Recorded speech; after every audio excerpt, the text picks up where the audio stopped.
Well, that's good. Thank you. Good morning, everyone. Welcome to the Town of Vesuvius Committee of the Whole meeting, June the 22nd, 2021 at 9 a.m. We will first of all have a resolution to exclude the public, and it will be moved and seconded, but that in accordance with Ministerial Order M192, the Town of Vesuvius Committee of the Whole meeting be closed to the public due to the inability to meet physical distancing recommendations made under the Public Health Act in council chambers located at 8707 Main Street. And that to ensure openness, transparency, accessibility, and accountability, the Town of Vesuvius Committee of the Whole meetings will be recorded, streamed, and published on the town's website. Could I have a motion, please? Thank you. Councillor Rhodes, Councillor Bennett, all in favor. Thank you. Approval of the agenda. Do we have any late items, Mrs. Hilton? We don't, thank you. So we need a motion, please, that the Committee of the Whole agenda, June 22nd, be approved. Councillor King, Councillor Rhodes, all in favor. Thank you. And the adoption of the Committee of the Whole minutes from June the 8th, 2021. Councillor Bennett, Councillor Rhodes, all in favor. Thank you very much. No business. So we have some delegations here today, and first off we have Sergeant Beta from the local RCMP, and welcome Sergeant Beta. If you'd like to give us a little update on where we're at. Thank you, Your Worship and Council, for having me. I wanted to I didn't have a chance to come here to provide the first quarter stats, which covers off January, February, March. I did present those at the RUS meeting, but felt it was important for yourself and council to hear them. We are obviously a little bit behind in that. The new stats for the second quarter will be out in the next few weeks. But nonetheless, I can also talk about our priorities for this year, and so the community is aware of what we'll concentrate on. So for this year's concentration, we want to continue looking at crime reduction. We've continued to see property crime as really one of our #1 issues that we have in town here, and that's common around most communities to see thefts and different mischiefs. But we did a good job at I felt last year somewhat reducing the property crimes. First quarter, however, of this year, we saw an increase of 133%. Now, sounds like a large number, but when we're in a small town, small numbers and small increases will increase that percentage quite high. So we went from 9 theft from vehicles to 21, and we just compared to the previous first quarter, so the first quarter of 2021 or 2020 to 2021. In reviewing those files, the majority of those files were theft of license plates and theft of valve tags. So these are items that really the vehicle owner can't really secure any better than they already are. These are items that we're finding that when people steal a vehicle, they'll often go to a place and find the license plate from a light vehicle, it's usually the same make and color, and put the license plate on that.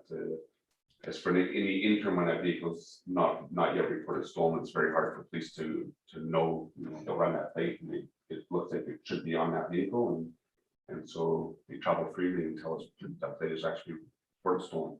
As far as theft from the inside of vehicles, we did see a decrease in that, which I think it comes down to last year's priority was, really educating the public and making sure that they lock their valuables up and leave them out of sight, and keep their vehicles locked, keep their second set keys on the vehicle.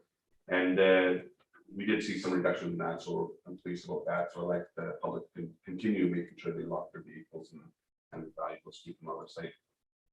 Now, when we go up to the more violent crimes, we had an increase on sex offenses from 1 to 3. Your sheets you'll have will say 1 to 4. When this was made, that was as how the files reported at that time. Now that we've started investigating some of those files, one was incorrect scoring, and so it's actually 1 to 3. So although 3 is a low number, it's still any type of sexual offense is too many in my mind. These incidents that of the three, one of them was unfounded. So we still scored as a sex offense because that's how it came in, or that's how the victim pertained to us. And so we make sure we keep it scored like that, but the actual offense, there was no elements to it. The other two were instances of a person inappropriately trying to touch another person while they're receiving care aid. So on this, all sex offenses are extremely serious, but on these ones, it was more of an unwanted touching. Inappropriate touching, it was referred to us. Domestic violence, we went from 2 to 7. Domestic violence is always a very tricky thing to track and reduce. You're going to see fluctuations in domestic violence all the time. It just depends on what particular couples are going through, at their stage of their life. A lot of times financial issues, and with COVID, some people are suffering more right now. So to see an increase in that is not really surprising. But what we are doing is making sure that we can offer them all the help that we can. Victims or offer victim services and given avenues and different means to address their situation and hopefully improve on it. Near the bottom of the different property crimes stuff, we have a fraud that we saw a 23% increase. Fraud is anytime someone receives a phone call, these fake CRA scams or different things like that. And there's many of them where someone will get a call and they'll say they owe this money and there's a warrant out for your arrest, and the people are spoofing them by using our phone number, the police, the RCMP phone number. And it's very easy to do with the computer technology to make the number you're calling from look like another number. So they get kind of believable, and so we tell people that first of all, the RCMP are not. We don't phone you to arrest you, especially over a non-payment of anything. If you have any concerns, certainly phone us. Although these people are using our number to make it look like they're phoning from our number, when you phone that number, you'll get us, and we'll reassure you that there's no warrant for your arrest, or that's not how we act. As well, we have also had a few frauds of concern with the cost of living going up and the lack of rentals on the market. We have had a few instances where people are, and unfortunately this happened over the ones that happened here have happened overseas. So someone overseas is taking a current ad of a rental unit, taking pictures and the address and making their own ad with showing that the place is for rent, and usually at a price that's affordable. With the very limited rentals, people are phoning these places and renting on the spot with sight unseen. So we've had a few instances where people are transferring money overseas to an owner who says, I can't be there to meet you, and only to find out that they've lost the money, and there's really no way for us to get it back. So what I would caution people on doing is regardless of the difficulties of trying to find a rental place, have someone actually attend to the place to physically meet with someone. If you're going to give them money, make sure you give them a set of keys and that you actually have possession of that place. I know that may be difficult for some people that don't live in town, but if they could even hire a realtor or someone that perhaps look into that for them to make sure that they're not giving money to someone that is not going to be giving it back, and unfortunately not getting the rental as well. So this year's, I want to continue on with the crime reduction priority. I want to make sure people are still locking their valuables up and locking their vehicles, certainly not leaving their keys in their vehicles. Those are just steps that they can do to prevent that from a vehicle.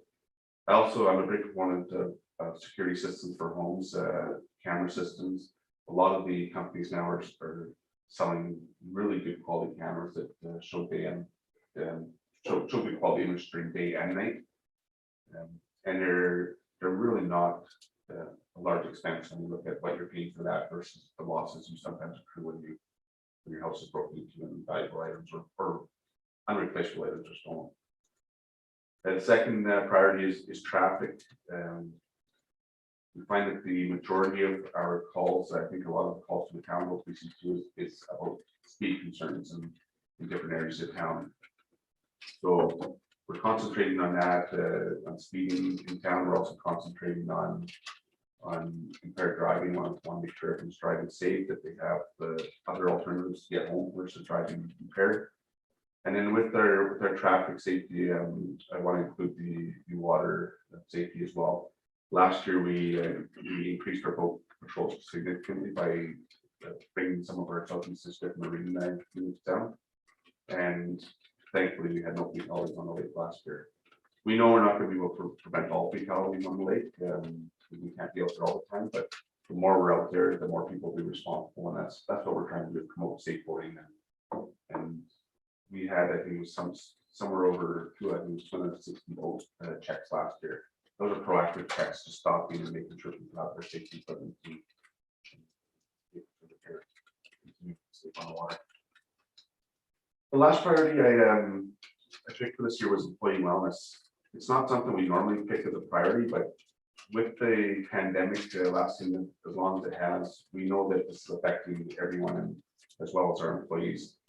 And a lot of our employees like to try and stay in shape as best they can. There's a lot of times gyms have been closed down, or the different sporting events have been closed down.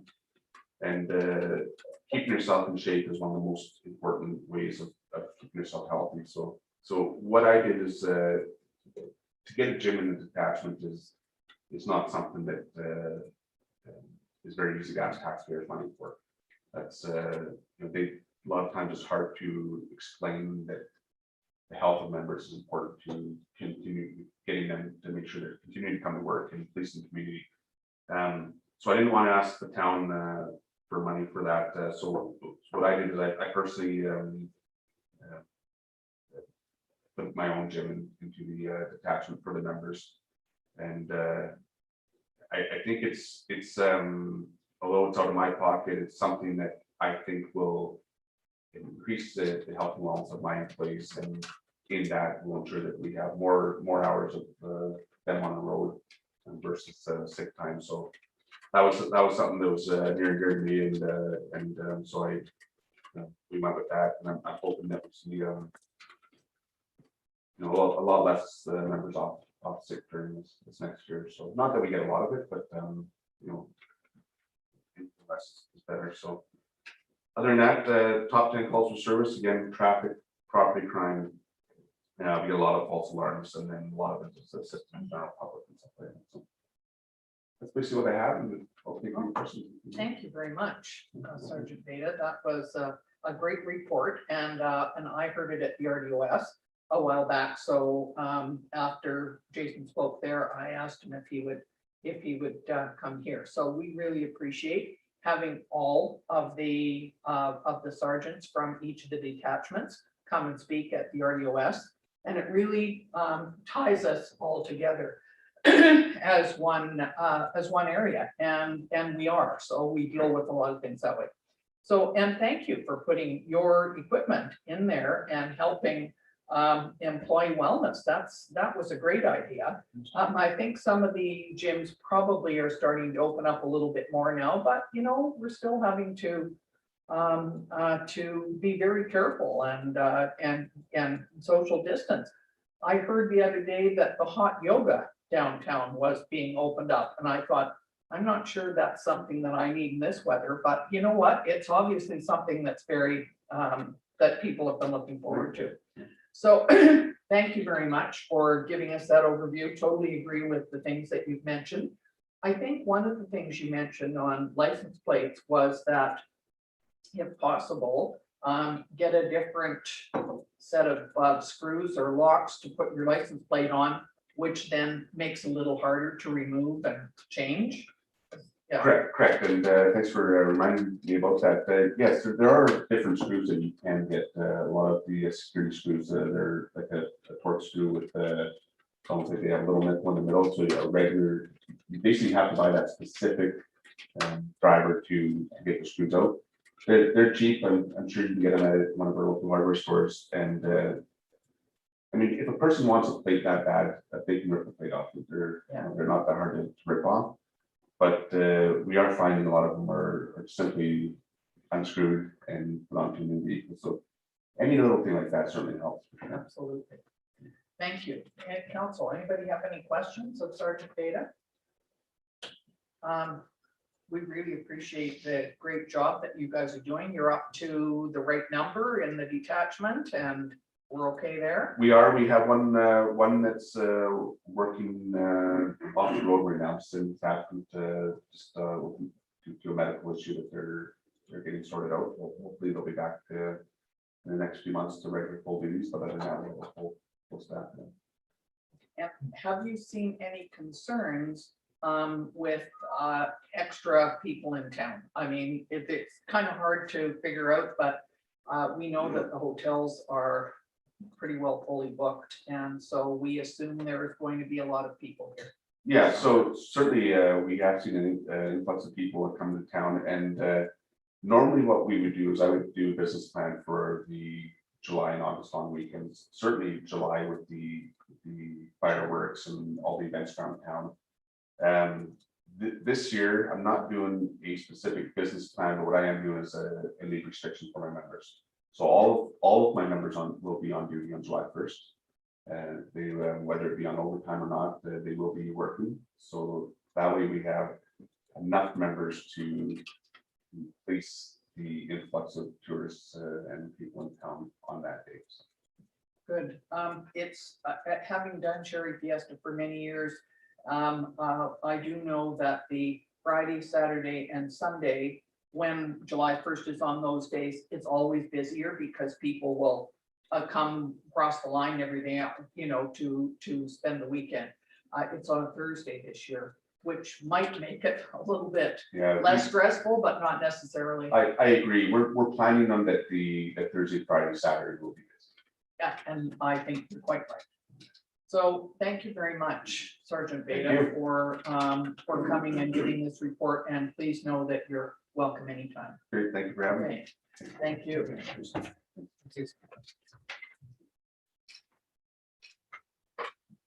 Okay, next on our agenda today is a presentation. I don't see Joanne. Is it Joanne? Is that Joanne? It is, Your Worship. Okay. I'll just give a quick introduction. This is Joanne Smith of Sahuri Architecture. They were hired last year to do a town hall space needs assessment and pre-design report. And it's before committee of the whole today for presentation. We had anticipated this project would have been completed over a year ago. But of course, the pandemic put this project on hold until the summer of last year, and then it complicated things in our process towards completion. And some of that is on us and our ability to gather and be responsive to the various design drafts and work that Sahuri has done. But here it is. There's no recommendation associated with the report. It's presented to council for information and be something that will be considered in future financial planning and budgeting processes for council for further detailed debate. But I'm going to give an overview. Joanne will, and I think she has a presentation at the end. I'll put up. Good. Thank you very much, and welcome, Joanne. Thank you. So I'll just share my screen. Sure. I'll try and keep this as brief as possible, but we did cover a lot of ground in this report, so Yes, you did. we will try. So thank you for having us here today. We appreciate your time, and we'll get right into it. Oh, there we go. So just in terms of like bit of project background, we know that the town solicited a building condition report in 2018 to review the existing structure. And then out of the findings of that report, they then proceeded to commission us to do the space needs analysis and then a pre-design review, and also look at kind of the different options that are available. The overarching goal of the project was to provide the town of Osoyoos administration with an understanding of their options moving forward, and kind of the space that would be required to do that. To kind of set the stage for our work, we did set up some planning parameters. So in terms of what we needed to look at was in terms of future growth within the town and the surrounding areas to see how this would impact staff and space needs. Consider the reuse of the existing building, community engagement, and admittedly because of COVID, this is our first step. We had kind of talked about a bit more of a robust process in that respect. Sustainability being a key driver, being that that's a big movement within the town. And then given the timing, pandemic consideration was considered. But pandemic is we also looked at kind of what could be brought in after the fact as a result of kind of the space we are using. Some of the development principles in terms of siting the building. We know that the town does have some land that's on the lakefront. This wasn't really kind of looked at as being a good administrative space. We wanted to maintain that kind of public municipal plaza space. And we know that there is existing monuments that wanted to be considered as part of the project. And then also planning to consider the needs of both staff and visitor parking. In terms of development principles for the building itself, we looked at both the public need, so in terms of public visitor wayfinding, and also considering the priority of both council chambers as well as the day-to-day workings of the city. And then also public access. There was a review of potentially keeping as much as we can on the main floor of the existing building. In terms of making sure that we consider pandemic conditions as also just in terms of that ease of accessibility, and then also streamlining public access. So this was talking in terms of consolidating those touch points so that the public had one place to go and they weren't confused about where they were going in the building. On the private side, accessibility was definitely a big key driver in terms of how we looked at this space. Shared support spaces, potential for development, departmental expansion, knowing that this is a growing town, and that you guys will have to periodically look at how you're working and how this can grow and change. Value engineering, so in terms of the value of the life cycle of the building, what's the best value for you guys to pursue? Medium and long-term growth, and then integration of community support facilities. So our report kind of got broken down into three main phases. So the space needs assessment, facility options, and then the pre-design itself. So to get into the space needs assessment, our first kind of step was to look at your org chart. We understand this has been updated since, but got confirmation that the numbers are all basically the same. So with your 7 departments, we went through and we started doing a questionnaire. We did a site visit. We did iterative team reviews. So as we updated documents, they got commented on, updated, and then taking that information from that current org chart. And as you can see, if I do the highlighter, so we kind of did a list of positions, the number of people in those positions, where are they currently located? So if they had space in the current town office, or if they had space elsewhere, and then just general comments on that space. So just as a really quick highlight of kind of where we are right now, looking at what the departmental responsibilities were, who do they work with, how can they share facilities within the building, do they need any dedicated space, hours of operations, and then their interactions with the public. So we went through this with each of the departments. And then we did do some kind of follow up in terms of what does this shared space look like. So meeting requirements, who are you meeting with? How many people do you meet with? How often? Storage requirements, does it need to be secure? And then just that kind of common space.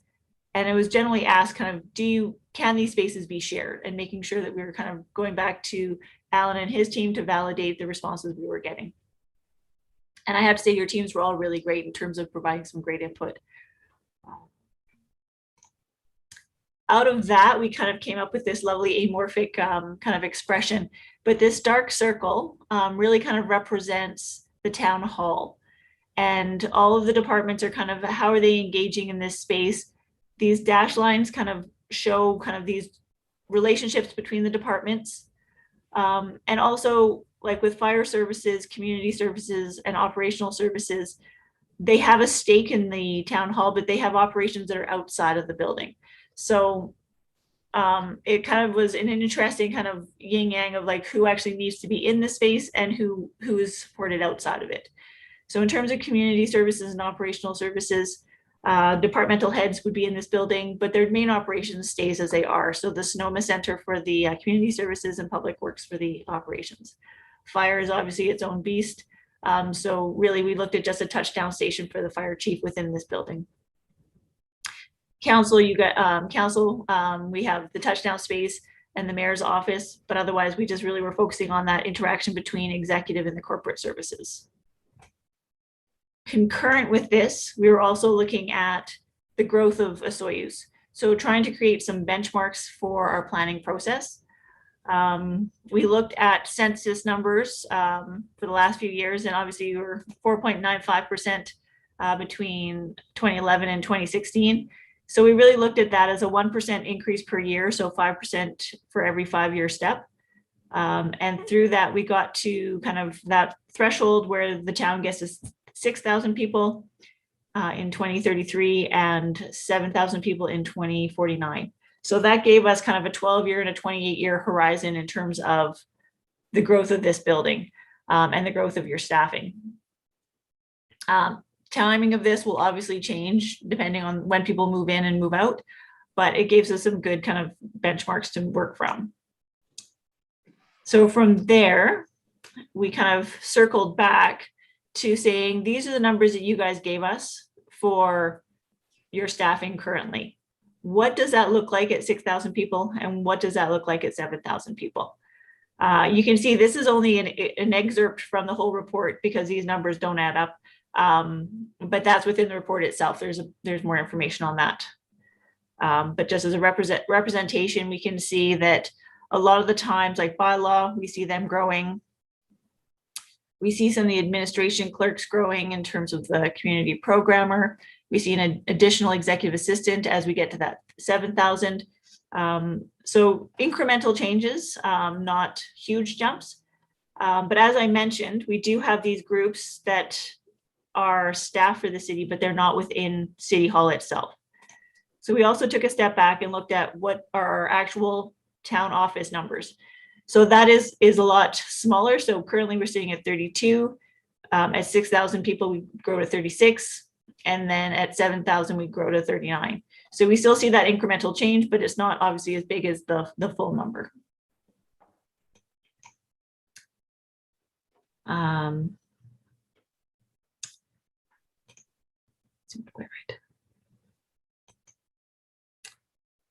So then in addition to those other spaces, so those are the spaces that are direct departmental needs. We also looked at within this building, is there opportunities for leasing opportunities? Go ahead. Oh, hi, are we online? Sorry, I wasn't sure that we were like in the meeting already. That's Dorothy, yeah. Okay, so in addition to the direct departmental office spaces, we also looked at, are there potentials for lease opportunities within this building? The need for a dedicated emergency response center was discussed, as well as opportunities for community support spaces. So then we took all of this information, we put it into a giant chart. So this chart, actually I probably can zoom in on this. This chart really starts to look at, we have a mayor, they have a private office, we have the office size, and it starts to collate all of the areas and information that we have for the project. In the end, we ended up identifying 21,500 square feet of gross area to accommodate this program. I'll say now that some of this area is probably some of the circulation area is probably larger than it could be. So there is some areas that could be reduced. But that was partly with the COVID planning, that just to make sure we have wider hallways in terms of accommodating the need to kind of keep some space between people. This chart also took in all of the, and within that 21,000 square feet, we have all of the support spaces, we have the first aid, we have mechanical, electrical, and janitor, washrooms, storage spaces, as well as the lease opportunities and the dedicated EOC. So then we had that kind of big number. So we started looking at the feasibility study, and the the 4 areas that we had been asked to are the potential to add to, renovate, or rehabilitate the existing town hall, potential of lease space for the town office itself, potential to develop alternate town-owned property, and the potential to develop a new town hall in its current location. So in terms of adding on, renovating the existing town hall, based on the 2018 building assessment report, this is something that we do not recommend.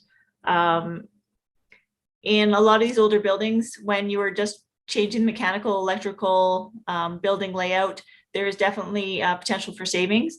In this report, it actually identified quite a few structural remediation issues, which then really take us back to really redoing the whole building. So there wasn't a cost benefit to maintaining the existing. This is compounded by some additional access issues. It's inaccessible for staff who work on the second floor.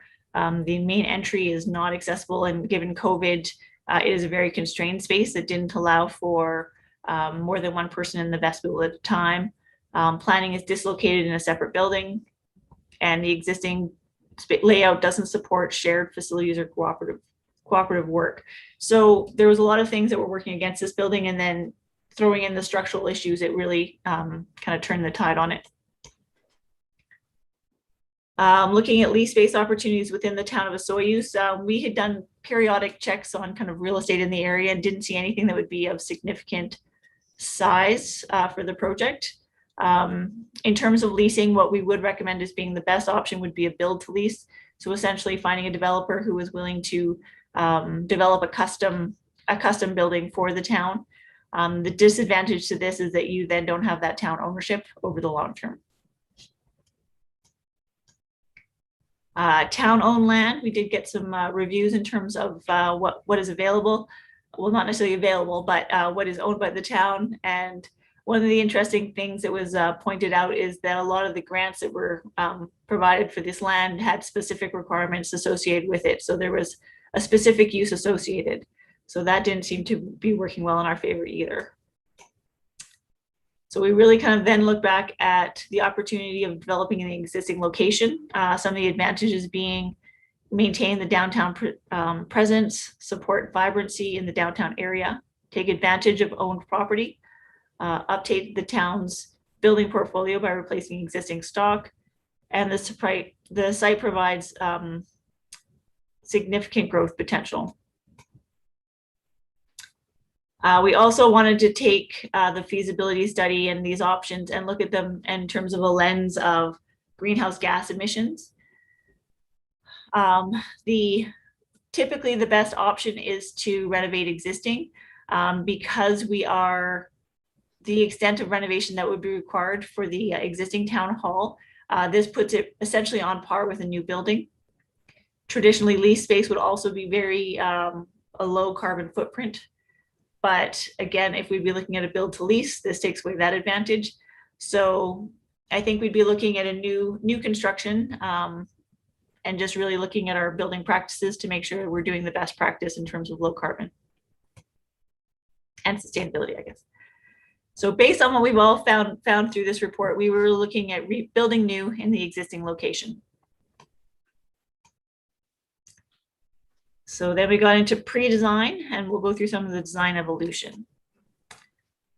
So some of the things we looked at were creating a very long building that could really become a backdrop for this area and this kind of public plaza space. It also provides shade, which would be a nice thing in Osoyoos when you guys get so hot. But then in terms of the practicalities of adding parking, that didn't seem to be as beneficial. Also, this tree was a really big point of contention that we wanted to make sure we maintained and maintain that kind of park activity space for your farmers markets. So this kind of footprint became one that felt nicer. It kept people closer together. It wasn't as drawn out. So then we kind of started into some internal planning. Our first schemes really looked at kind of a prominent council chambers as soon as you came in, with executive and council over here, and then we had planning and some public interface on this side.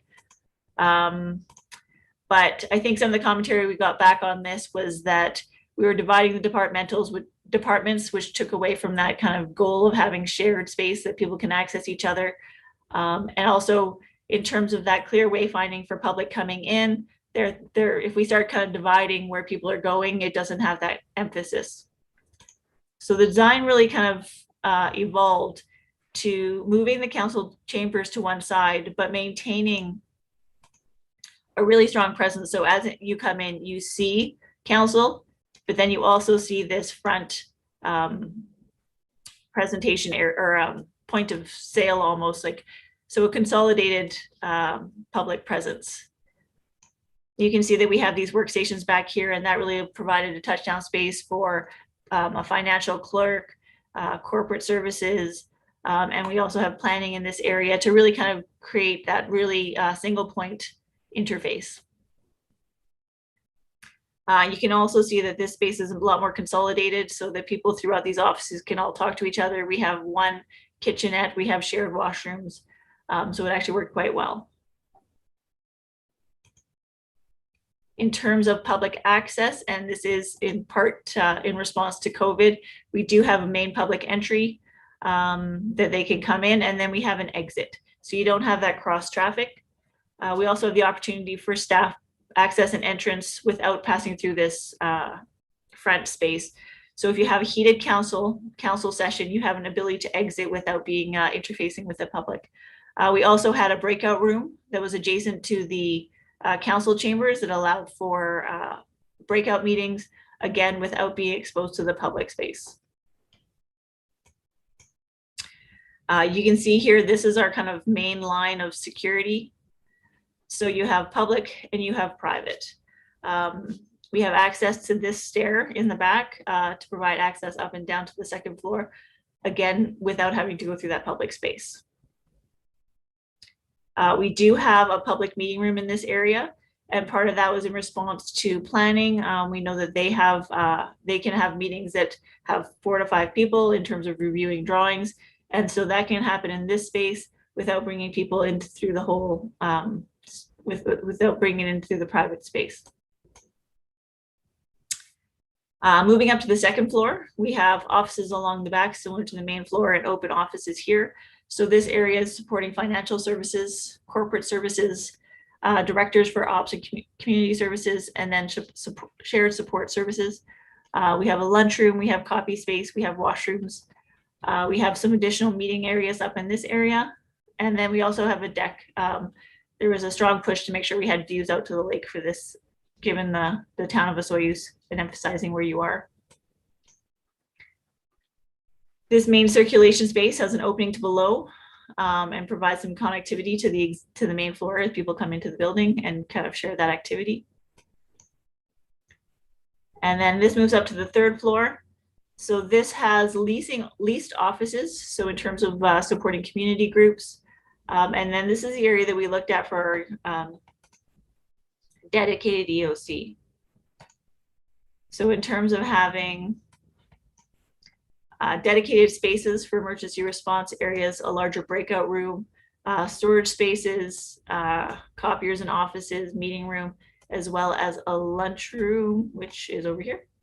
And the intent here is that really that if there is an emergency in the area, there's desks set up.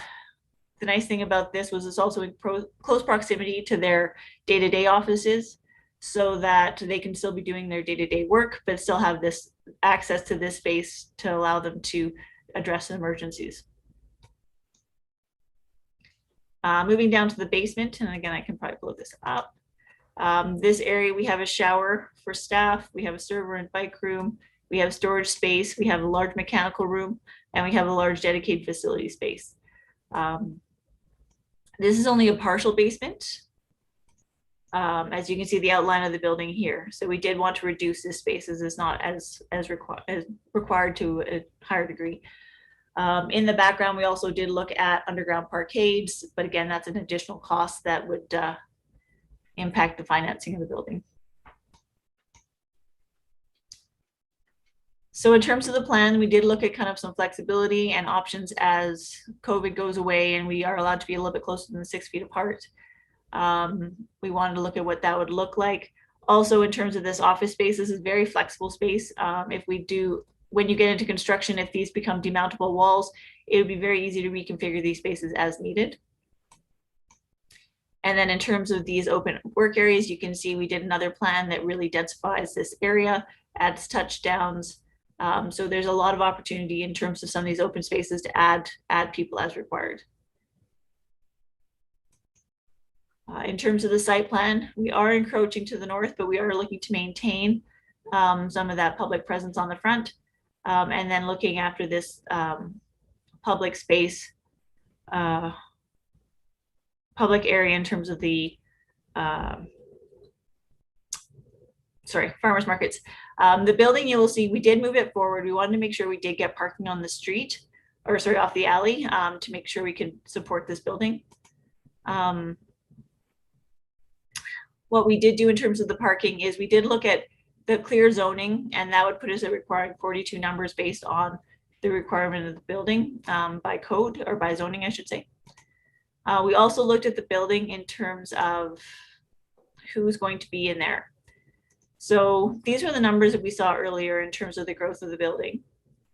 And typically when we look at parking requirements, we look at 80% because you always have people who aren't going to be there that day, or they're on holidays, and or they could walk to work as well. So I mean, there's lots of options. So we generally don't look at the full staffing and then we round up. We added parking stalls for the lease space. And then we did subtract some spaces based on the 5 bylaw officers and the 7 release staff who were working in this building on a part-time basis. They're not there all the time. That gets us to 27 and 29 respectively for the various thresholds that we were looking at. Currently in our plan, and I'll just take a step back, we have 25 stalls along the south side of the building. So we're a little bit shy of that, but we also do have a significant amount of parking in front. I know that is being looked at as moving to parallel, I want to say, from my last discussion with the town. But based on my discussion with the groups, there did seem to be that the parking provided by the 25 stalls would be sufficient to support the building moving forward. Looking at other options in terms of the potential for future development on the site, we did look at what it could look like to build to the east. And then in the future, if the arts gallery wasn't there, potentially this could be a parking lot for fleet vehicles. So this is obviously far in the future. There was suggestion that the Desert Sun building could become a multi-purpose council chambers, and then the whole facility could be opened up in terms of conference space as well. Internally, we've planned for this potential in terms of creating connecting corridors that could easily accommodate this growth. So then we get into the building massing and articulation. And again, this is just a pre-designed study, but we wanted to give an idea of what the building could look like. So knowing that you guys, we wanted to look at a design that would be informed by the town of Osoyoos facade guidelines. So we looked at a horizontal emphasis, bold, strong, simple form.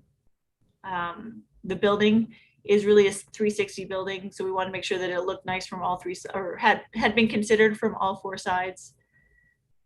Create a perceptive depth on the exterior wall. And you can see we've added some kind of build outs to really kind of start layering that building facade. Colors inspired by the surrounding desert, and also animating the laneway. So this would be the laneway side. You can see the parking stalls. So a similar treatment, so it doesn't feel like the back of the building, but we do have less glazing on this side, given that it's south side and we want to control the sun.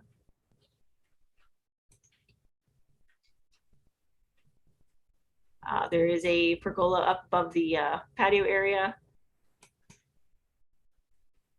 And then on the front side, the public side on the north, we wanted to make sure we had an open, transparent facade that would be welcoming to the public.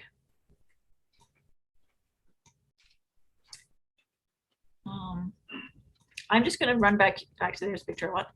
I'm just going to flag these 2 doors just for information. This is the exit that we showed out of the building. This is that public staff entrance, and there's these two doors, and I'm gonna just remind you of those in a moment. From energy efficiency, these are some questions that were put to us in the RFP for the project. And one of them was, how do we foster community engagement? Those two doors are actually access to public washrooms that are provided to support the farmers market and activity in that space. So that was one of the things that we did look at, as well as providing that lease space on the second floor. We also have the enlarged, I'm just gonna run back to a plan really quick. We also have this large entry vestibule, which could be leased out as an event space. And there are those two washrooms as being a kind of a good neighbor activity. Jump back down.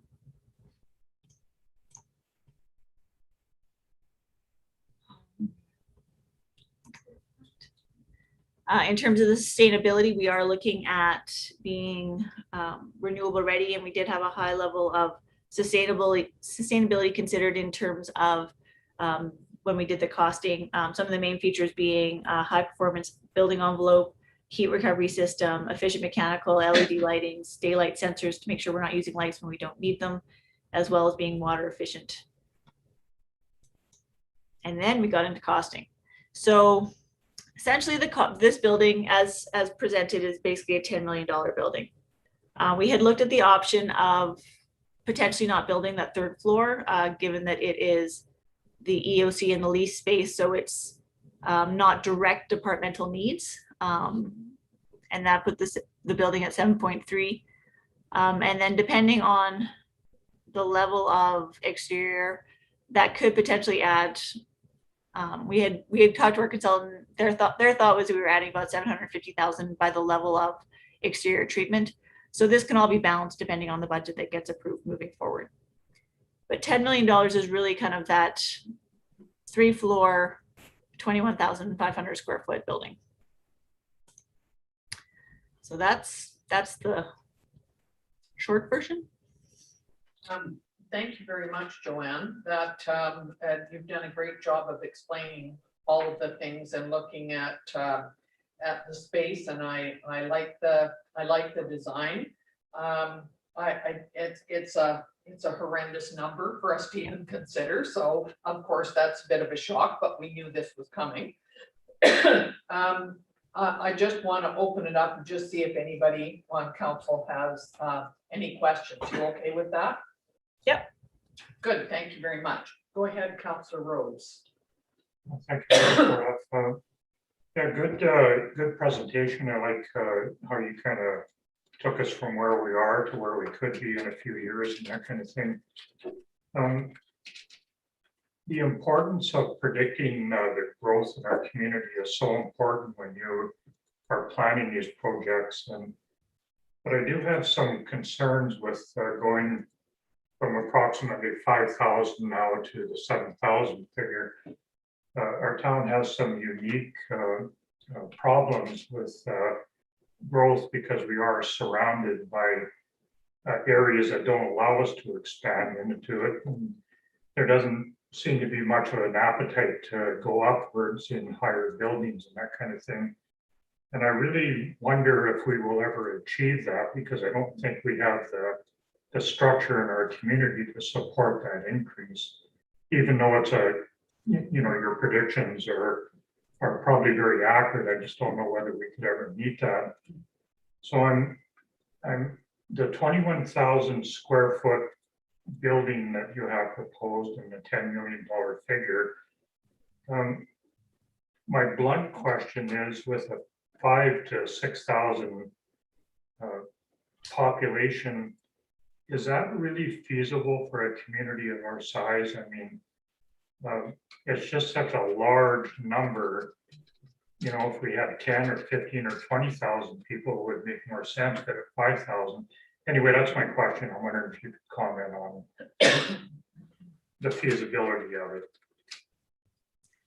I think in terms of the space usage, I think the building is I'd say there's probably a few pockets that have more space than you need. I think the basement space, likely in terms of storage is probably bigger. We could probably pull that back slightly. It'll be driven more, I think, in terms of what is constructability, what makes more sense from that standpoint. So you may get more space, but because it's an easier construction, the cost is a wash. The third floor, as I noted, does have the EOC and the lease space. So that really becomes that'll be driven by kind of the need. The main and the second floor, that really has been driven by your departmental needs, and the growth between 6,000 and 7,000 isn't huge. So I don't know that you would get much, you wouldn't be able to squeeze that down significantly. The way we have it laid out, there is some nice open space, but I think you need that in terms of having the community, not necessarily, well, the community access, but also the interdepartmental collaboration. If you pulled that down to being like really tight, you wouldn't necessarily have that opportunity for people to be talking to each other as they pass in corridors. You wouldn't be able to have some of that general, like, we need to get a summer student in, we need a seat for them. So you really start taking away a lot of those other opportunities that would happen. Go ahead, Councillor King. Yeah, thank you, Madam Mayor. Yeah, great presentation. It's kind of interesting, I guess, with the third floor, if that's really a necessity. I know thinking ahead, maybe 20 years from now, it might. But with that third floor, an opportunity, whether it's offices or rented out to somebody, it leaves me concerned with enough parking space. I mean, you've identified kind of enough parking space with staff, but using that third floor would be my concern if not enough parking.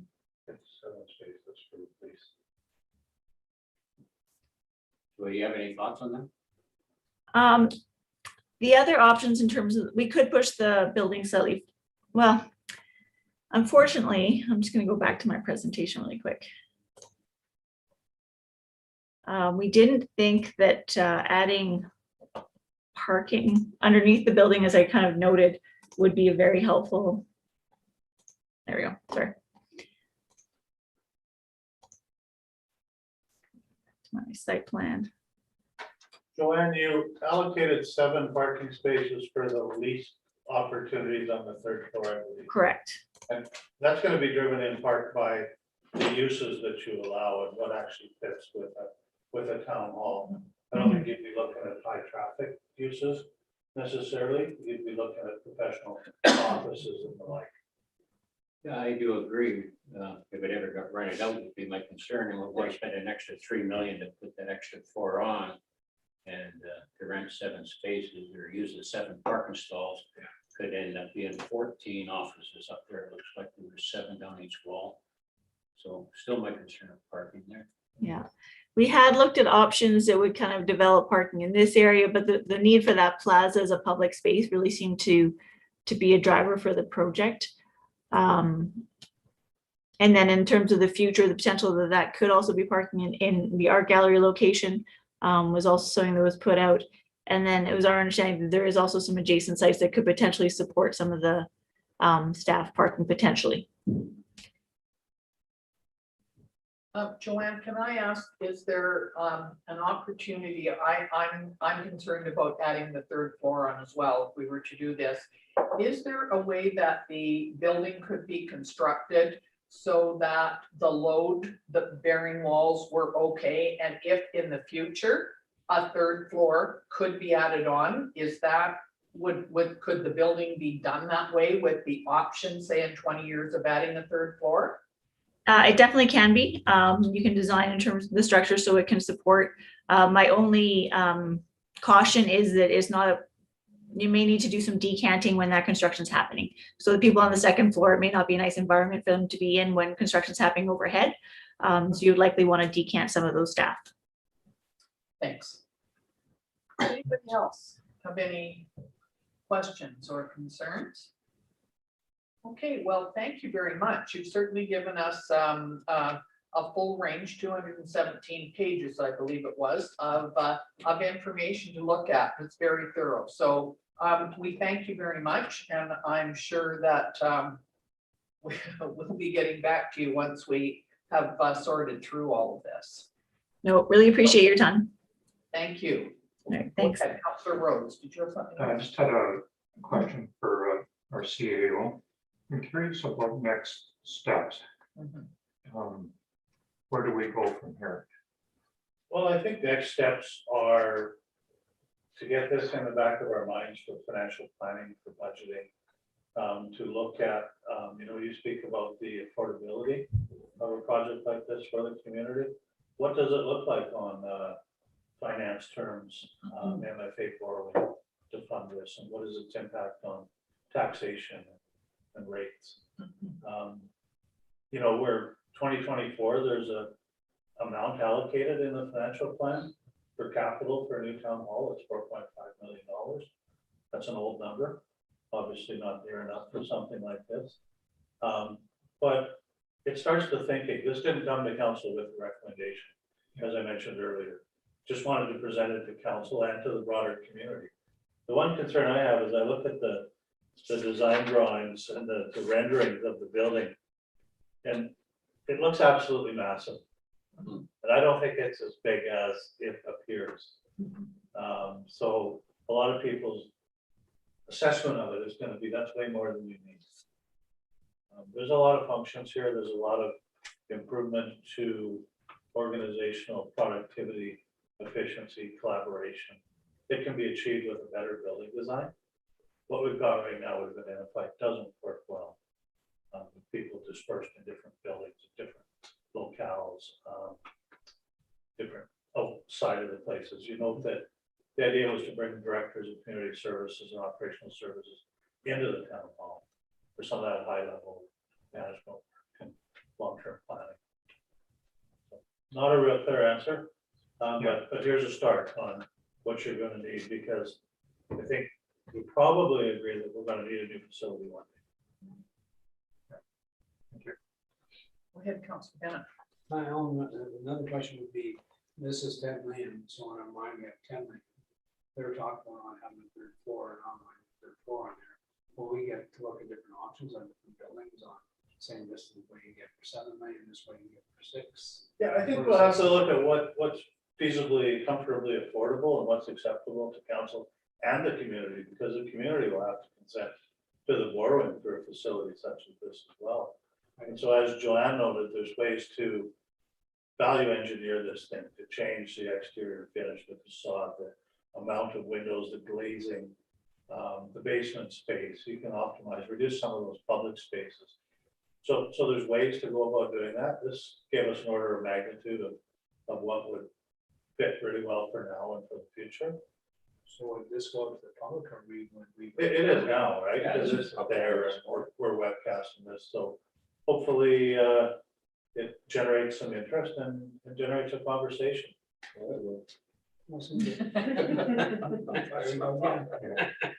it looks to me like the other two boards is 7.3. So okay. If that's all of the questions, then Joanne, thank you very much for your presentation. We appreciate your time. Great. Thank you. Have a great day. Okay, you too. Thanks, Joanne. Thank you. So next we have the Desert Park Exhibition Society. And I think we have Rod Trites and Dorothy Polsky. And is Gerald on here as well? Yes, he is. Okay, good. All right. So welcome to both of you. And we're going to let you tell us what you've got. Go Well, ahead. thank you very much, Madam Mayor, Town Councilors, Alan and Gerald. I do believe you have a copy of the Desert Park Exhibition Society business plan. So what Dorothy and I would like to do today is just kind of briefly recap that plan in point form. We have limited time, and then we can certainly entertain questions from any of you. So without further ado, we'd like to talk a little bit about our achievements so far this year. Should we show the presentation? Would you like to see the presentation? We did a really short PowerPoint presentation to sum it up, or should we just verbally go through it? Mrs. Hilson, do we have that? You can share your screen. Okay, Sure. yeah, go ahead. We've got the copy of your presentation, the 20 pages or whatever it is here. But go ahead with your presentation there. Okay, Okay. awesome. Thank you. Great. So yes, we'd like to just recap some of the achievements in 2021, the first of which was repairing all the electrical in all of the barns, A, B, C, D, and E, to get everything up for electrical compliance. Ongoing and continuing is our negotiation with the town of Osoyoos and the occupancy agreement moving forward. We've made many enhancements to barns A and B to accommodate more stable horses. So we've built approximately 4 more runouts at this time. We are waiting to hear from the Osoyoos Credit Union. We applied for a grant there, and that would allow us, if we get part of that grant, it should allow us to build at least another 3-4 runout stalls. We're doing a lot of repairs to essentially barns C and D in order to host the training horses and the thoroughbreds this coming winter season. We've developed a corporate sponsorship plan and a respectful workplace policy. We currently have 1 corporate sponsor on board, and we're waiting to hear back today for hopefully a second corporate sponsor. We're currently in the process with Gerald and Alan of determining a plan to repair the sewer system for the RV sites, and that's going to be very important as it pertains to our business plan moving forward. We hired a new bookkeeper, Optimal Bookkeeping Solutions. She is doing a fantastic job in keeping our finances in order. Obviously, as you know, we purchased a new tractor earlier this year, which is very helpful. And then just touch on some events that we've had and ongoing. We hosted the Oliver Riding Club this month for a 2-day demonstration. They are coming back for another 2 or 2.5 day demonstration in August of this year. We're very excited to be hosting a classic car event in August of this year. Unfortunately, it will not be open to the public, but certainly we'll be sending invites to all of the town councillors, Gerald, Alan, as well as the press to come and see the event. We hope to make this an annual event moving forward. The business plan overview, Dorothy's going to talk to you about that business plan overview. And then once that's done, we'll entertain your questions. Okay, thanks, Rod. So what we did was we took a look at the last 5 years of financials, and we also did an informal survey of some of the horse trainers and the thoroughbred owners who were here during the last winter season. And so we put together a business plan. We tried to recap sort of what our plans are operationally and from a marketing perspective for the next few years. And we wanted to emphasize that the primary goal of Desert Park is the safety and enjoyment of the horses, the trainers, the owners, and the general public who are using the Desert Park facility. So that's our focus with anything that we undertake. We are looking at expanding the provision of stable horse boarding. So Rod was mentioning that we're doing more repairs to barns D and E for that purpose. So stable horses tend to be here more year round. So it's a little bit more of a stable income for the stable horses. We're also increasing the number of RV sites. This is, of course, pending the sewer infrastructure upgrade. And I know those discussions have been happening with town council over the last few months. As Rod mentioned, we're planning 4 festivals, equestrian, community, and sporting events. So now that the pandemic seems to be changing into sort of like a different phase, and there are events that are starting to open up again for the public, I think this is going to be an opportunity for Desert Park to showcase the property and also increase our revenue by hosting events. A theme that we did call out in the business plan as well is some uncertainty for the coming winter training season because of COVID. So last year we had a lot more horse trainers and owners for the thoroughbred horse training season, because normally those people would go down to Arizona and California for the winter, but last year they couldn't because of COVID. So this year, as per a news article that I saw yesterday, it looks like the US border is opening up as of July 21st. So we anticipate some of those trainers and owners who were here last year are probably going to go down south this winter. So it's very difficult for us to predict what the revenues are going to be for this training season. So that's what I tried to reflect in the financial projections. So I'll just move on to a summary slide for the financial projections. So when we put this together, like I mentioned, we took the last 5 years of financial records that we have for Desert Park. Our focus is on maximizing revenue and ensuring operations are efficient. Like I mentioned, the COVID uncertainty, we reflected in the different phases for the financial production. So what we did was we took what we thought was an average year. So I took the averages over the last 5 years.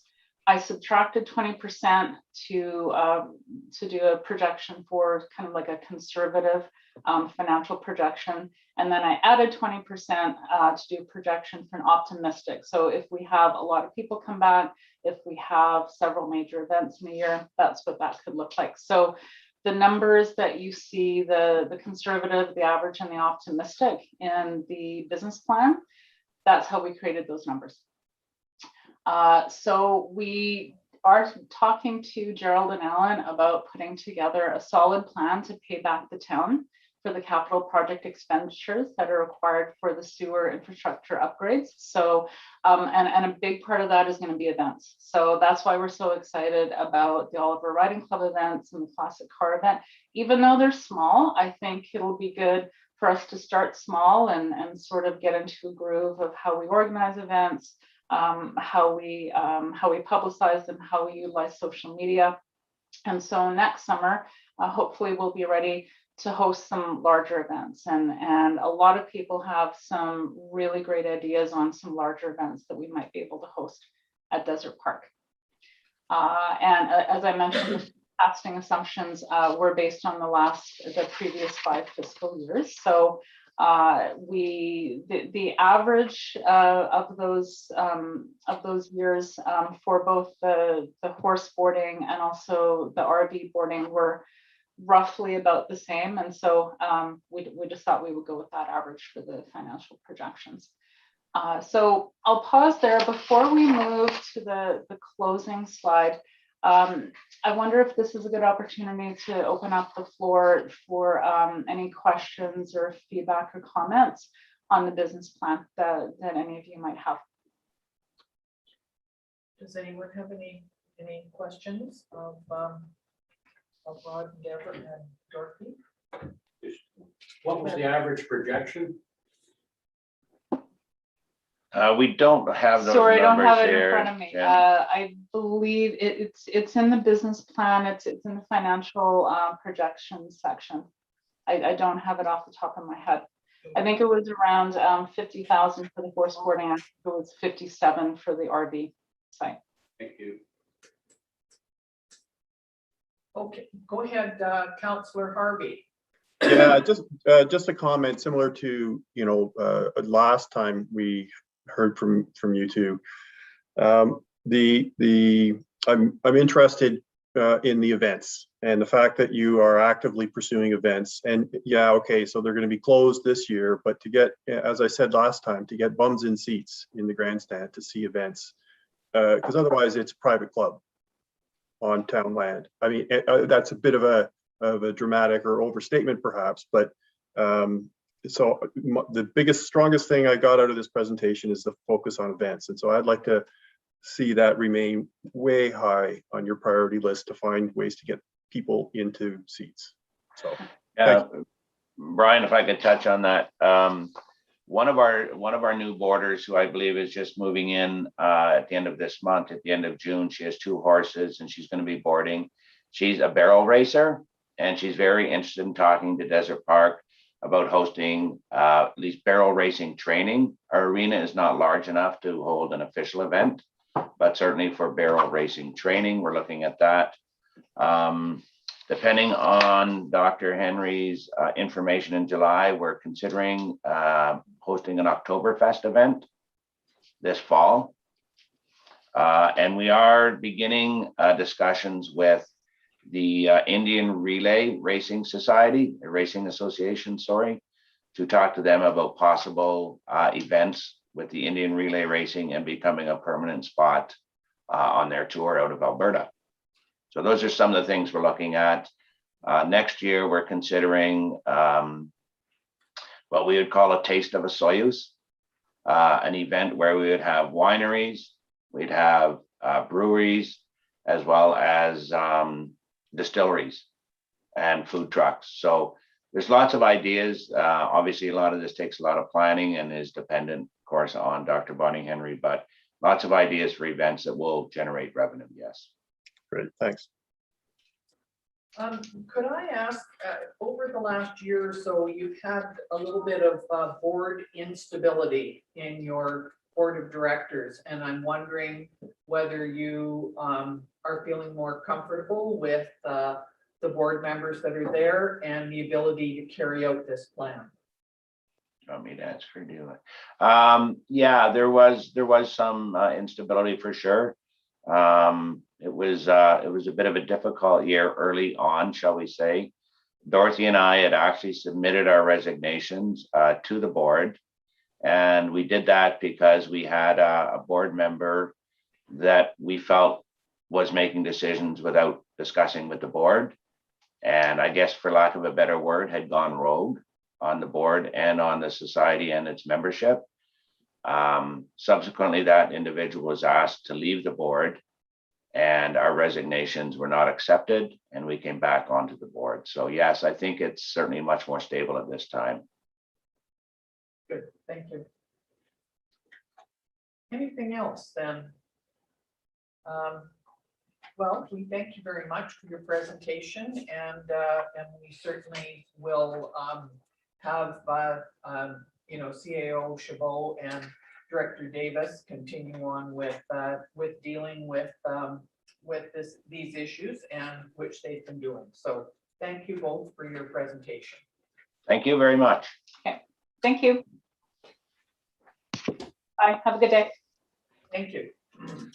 Okay, Mr. Davis, you have a report here. Thank you, Madam Mayor, Council. On December 21st, 2020, staff presented a report at the regular meeting of council to get direction on upgrades that are required for the RV sites at Desert Park.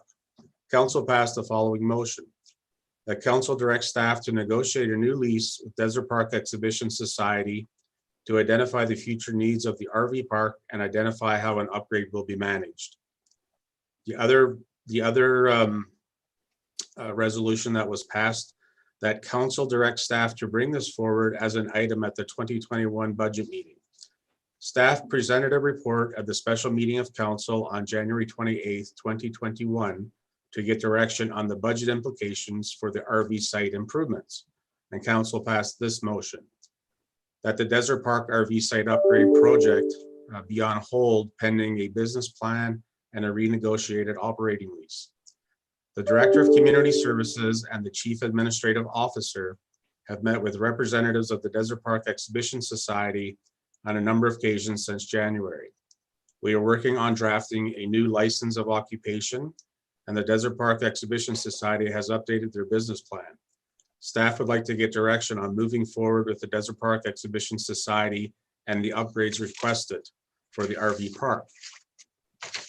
The society got unanimous approval from their board to negotiate a new license of occupation, which is set to expire on December 5th, 2021. Some of the items that have been discussed include the specific term. We reviewed options for a 5-year and a 10-year term. It would be advantageous to renew at a longer term to provide a commitment and opportunity to repay the infrastructure upgrades. RV site upgrades. Upgrades would include the addition of 3 new sites.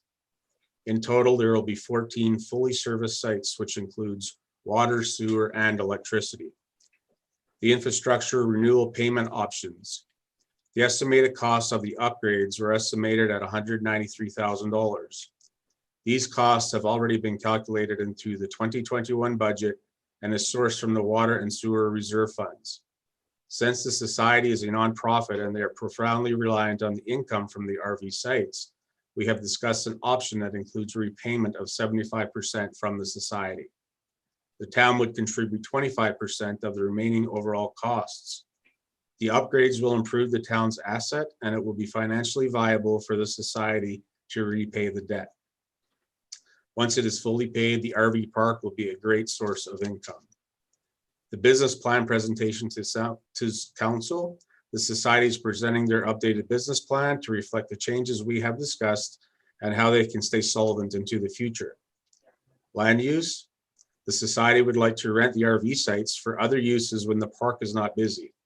The current zoning allows for this as long as the main component of equestrian use is still intact. The current zoning, annual review. If a longer term is approved, staff felt it would be beneficial for both parties to review the agreement annually. If either side are having issues or changes are needed to resolve these issues, then we will have the opportunity to bring an amendment forward. The society would have an option to repay over 2 terms of 10 years each, which includes 20 years. They would be able to stay functional and the repayment would be affordable. If the society did not stay solvent, or if either party did not agree to a second term of 10 years, the town would be able to generate revenue by renting the sites themselves. The society is using all sites and they are continuing to service the issues with the sewer. They have also completed a number of improvements to the turnout stalls and have recently updated the electrical in the main barn. They have also made a commitment to operate the park by purchasing a new tractor. So the options before council, number 1, for council to direct staff to bring forward a new license of occupation for the Desert Park Exhibition Society to operate Desert Park. Option 2, for council not to negotiate a new license of occupation with the Desert Park Exhibition Society at this time. And option 3, for council to address the RV site upgrade as soon as possible, as the society relies on the rental income for the RV sites to be financially stable. This would be addressed in a new license of occupation. And staff is seeking direction from council in order to proceed.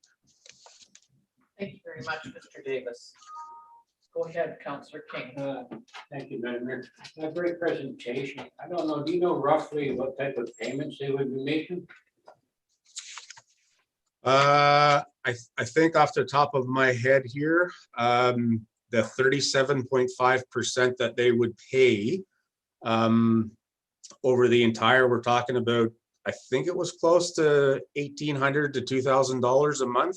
I don't have that in front of me here. Oh, that's reasonable. Okay, thank you. I'd like to move option 1. Are you seconding that? No. And we're not doing, this is just for information, or did you want us to give a? We would like to know where council's at with respect to term repayment options and those types of things, so that we could draft the agreement and bring it to council. Okay. Are you seconding that? Oh, absolutely. So it was seconded by Councillor Bennett. Now, let's open it up to whoever has questions. Councillor Rhodes, you were first then, and then Councillor Bennett. Thank you, Mayor Corda. The $193,000 figure that keeps popping up to make those sites up there functional. I'm wondering did we ever determine exactly what it is that the issue is? I mean, not the obvious that, the sewers are not working and all that kind of thing. I know that's obvious, but did we determine exactly what the issue is? And what is that 193,000 based on? Did we get a quote or that kind of thing? And so that's one question. And I have some concerns about going into an agreement like this for 10 years. And I hope my comment doesn't sound too negative but if the society abandoned that place for whatever reason, we would be responsible for those costs in its entirety, I would assume. And I do have some concerns about that. I mean, it's always good to feel really positive about moving forward with things like that, but sometimes you have to be the devil's advocate and look at worst case scenarios as well, so that you can move forward with this with a fair amount of certainty. And I'm just wondering if Director Davis of the CAO can comment on that, but I am very curious about that figure and how we got to it and what the problem is. Because sometimes these things could be 70,000 and they could be 293,000. So I'm wondering if we could be a little bit more specific about that. I can jump into there, Madam Mayor, to Council Rhodes. Go ahead. So the initial, when this first came up, we did some investigation on site. We did conclude through videotape footage that the actual area had some issues in the ground, and it was on the last 3 sewer sites that were affected. So in order to actually do anything with that, we would have had to dig that up.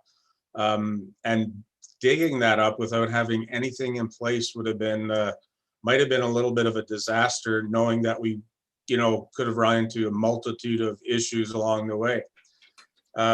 We did get some engineering costs. These were not accurate estimates by any means from True Engineering. And it actually included replacing the water, sewer, electrical on site. And the numbers could be a little high. So if anything, they might be a little overinflated. With the cost of construction and replacement now, maybe they could be right on. But I don't think until we actually make that decision to move forward and get true accurate numbers or start the project, that we will know exactly. I do believe, and our CAO can, say otherwise, that this number would probably be at the upper limit of that. The 10-year agreement, I think, just gives the society, because they are a nonprofit, an opportunity to repay, because otherwise I don't think they would be able to. I don't think they would be functional at all. And I think it would be for us to help hold them to task to make sure that they are operational. Myself and Councillor King have been attending some of their board meetings. They are actually quite organized.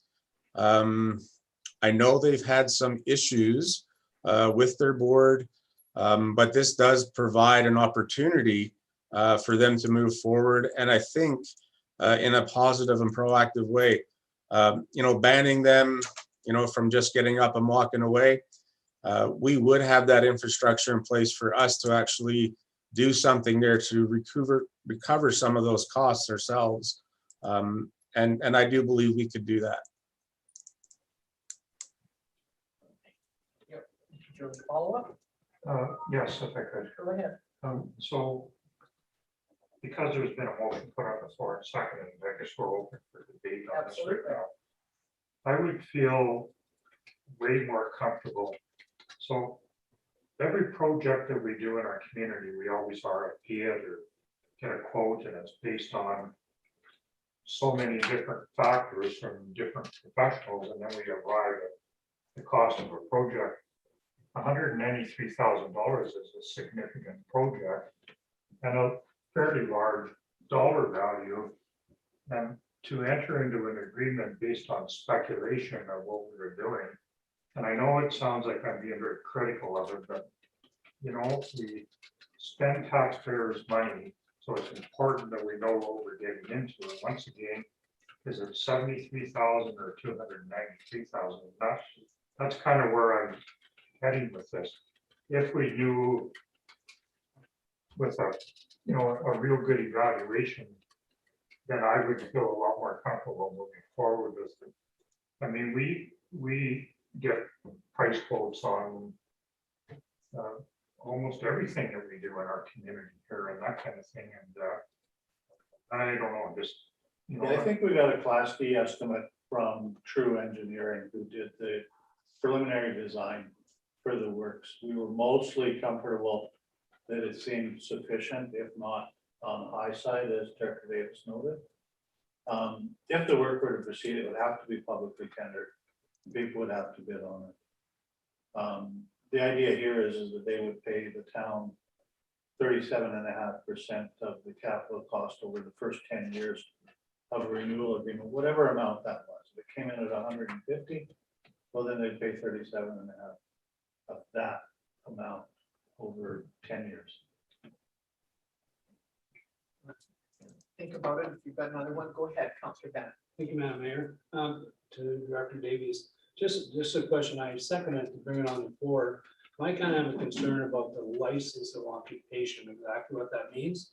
I'm not a lawyer, but I don't know, like, we've had problems where somebody's tried to overturn the board and there's a guy talking about putting a pet store and all kinds of things happen.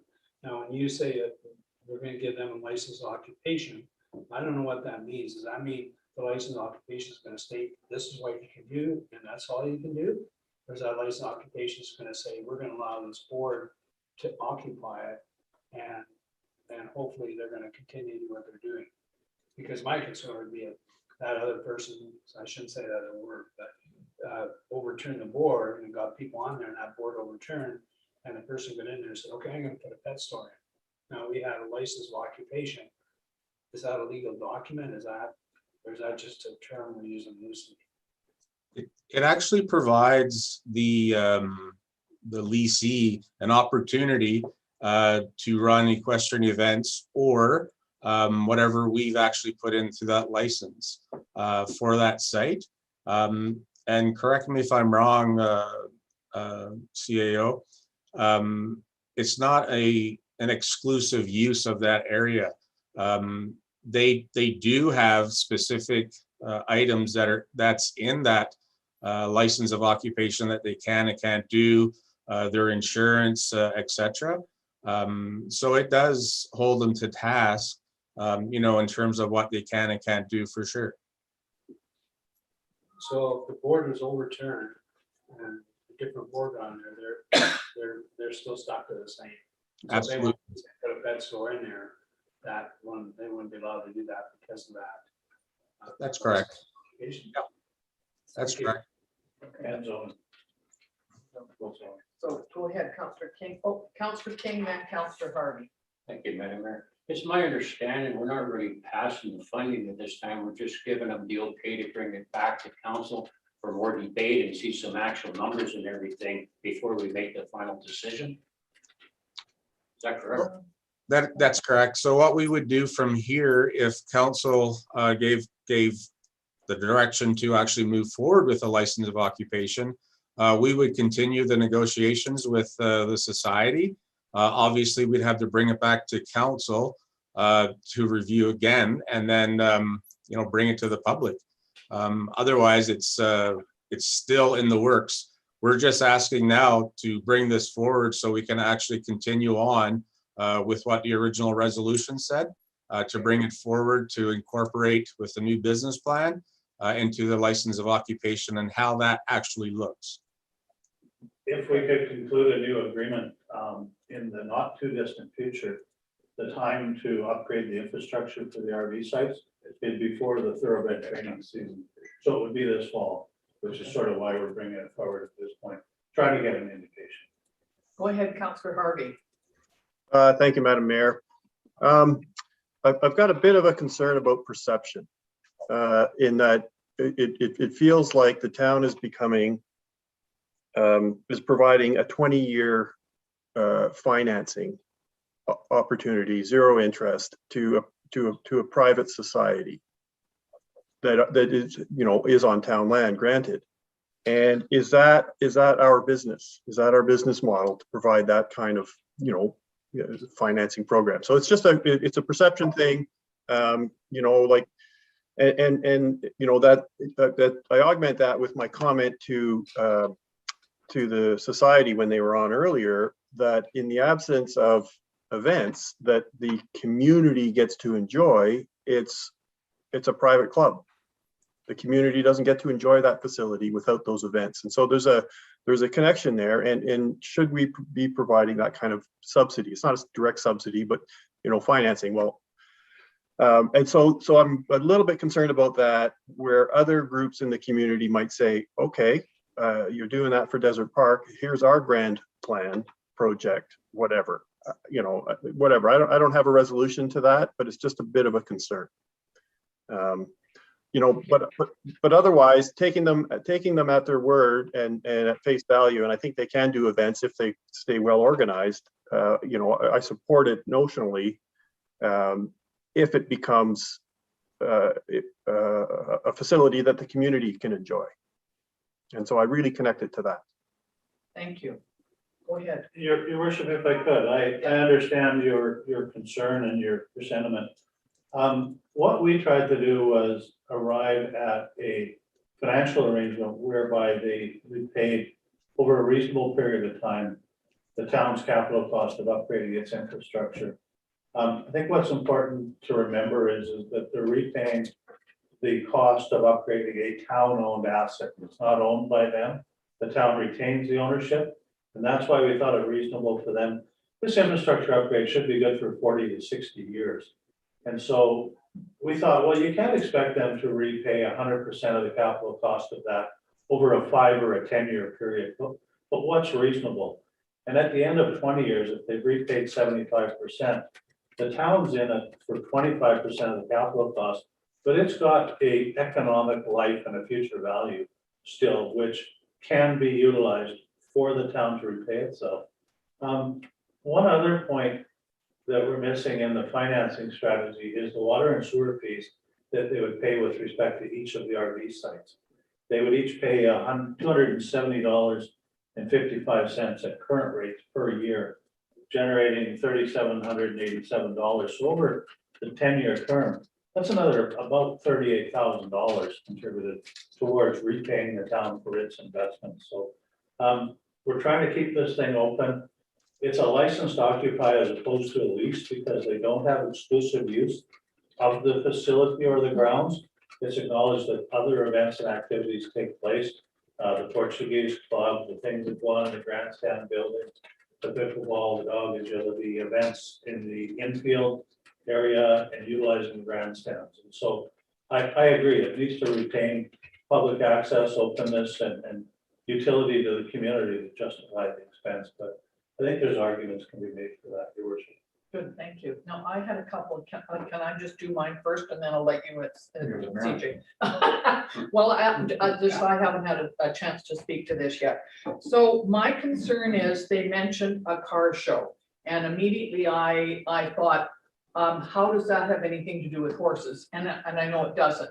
But if they were to put on such an event up there, would they require a special event form from the town? That's number one to Mr. Davis. And do they need permission?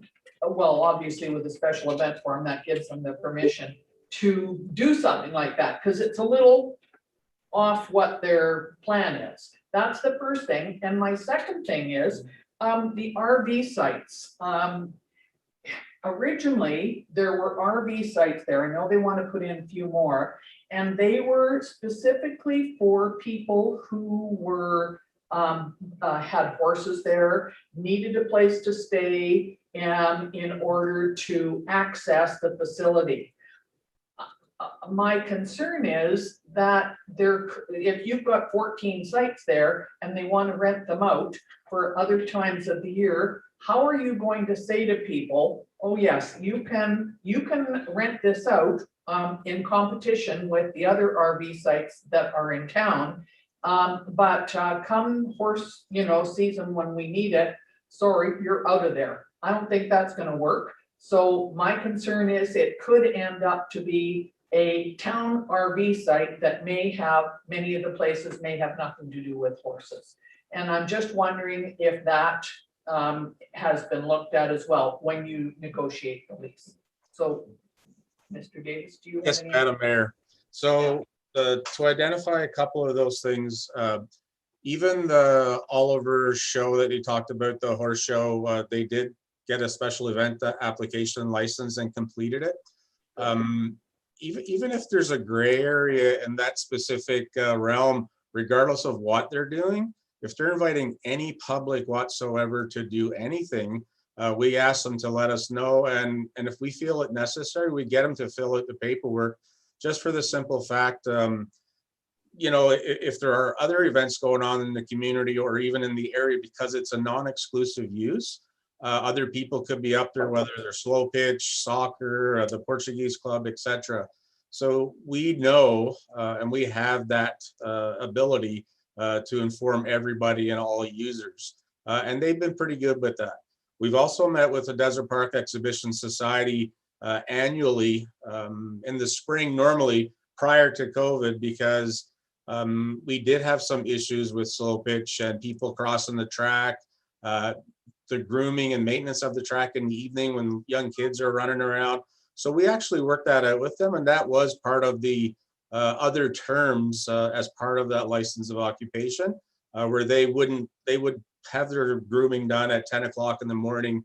After that, we would be fine to go on the track and do what we need to do. Even during that time, most of the horses have gone. They're back in Alberta or training or doing whatever, or racing, sorry. But they still maintain the track, and they still had a few people, using it. In relation to the RV sites, so one of the reasons they want it to increase is because there's enough space to do that, and it's not a huge expense to add 3 more. It does provide a great deal of more revenue and income, and having a different use of that, obviously with the license of occupation and zoning, it still has to be equestrian related. But we wanted to make sure that if it was open for some special events, that we would include it. And one of the items that came up is when I believe they have an event at the golf course, and there's people trying to find accommodations and whatnot.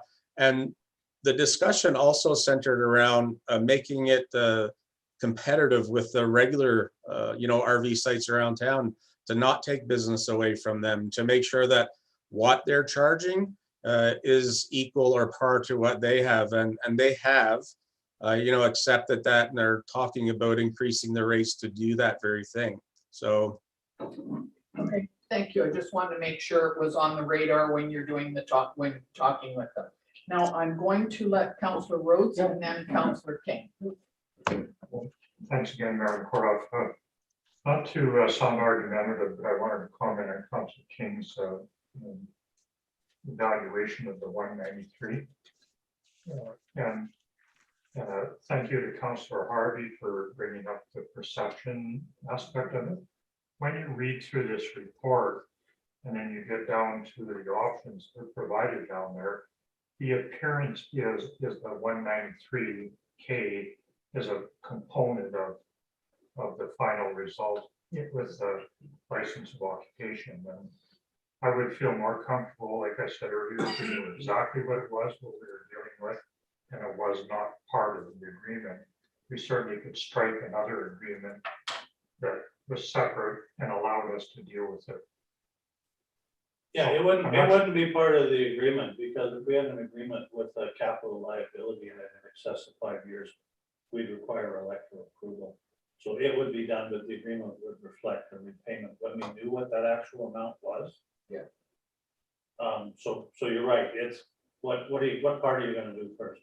Well, we can't do a request for quotations and be obligated to accept the lowest bidder if the lowest bidder is higher than our budget. So we just have to talk to our purchasing agent about how we would approach this, so that we didn't tie our hands and hamstring ourselves.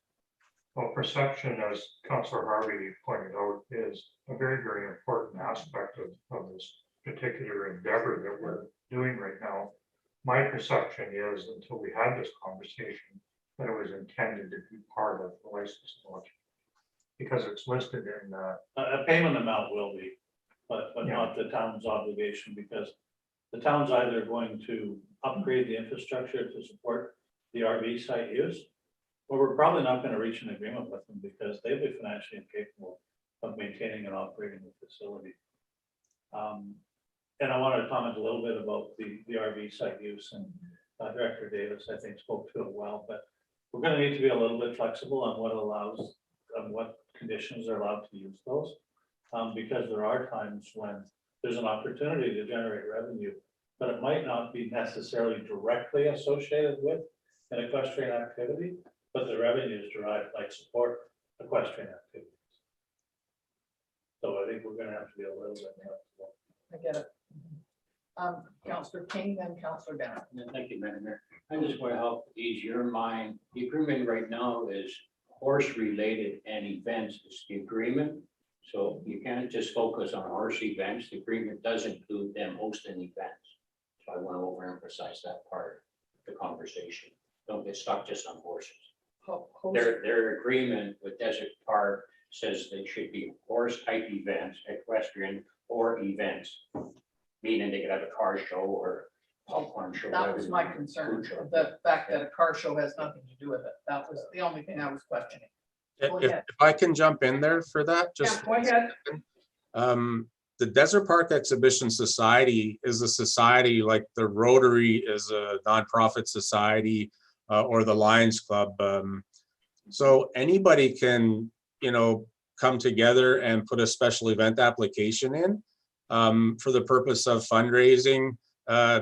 It doesn't have to be a Desert Park. Desert Park Exhibition Society could fill in a grant app or a special event application and run an event at Gyro Beach. They still got to follow all the same rules. They would probably have to do, different insurance to make sure that they're covered in a different area. But it is available for them to do that, just like any other society or group in town. Thank you. Go ahead, Councillor Bennett. Thank you, Madam Mayor. Gerald, the only thing I would have is I think in the summertime, you're not gonna have a problem with the other RV parks because they're all full. But when you get, say, September and say there's a ball tournament, then all of a sudden we're advertising through town facility that there's RV spots available there when they're not full. And we're competing, and then people are gonna say, oh, wow, they get free water, they get free sewer, they don't have to pay a license for. That would be my concern on the off season. I think in the summertime we're fine because the RV parks are full from now till the end of August, right?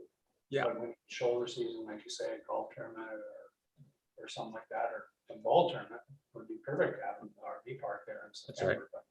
But we just have to really be careful that we don't get misconception that we're competing with them.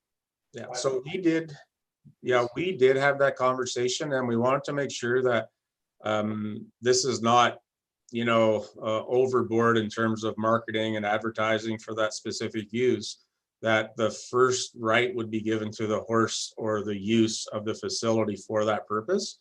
The society also pays water and sewer for those 11 sites now currently. And I think if we have 14 sites, they would be paying that regular rate as well annually. So they do pay for it, just like anybody else. And they have a different rate, obviously, because it's for park use. But it is part of our fees and charges bylaw, what they do pay.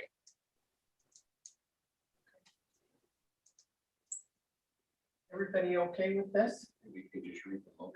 Yes, so the motion moved and seconded is, want me to read it?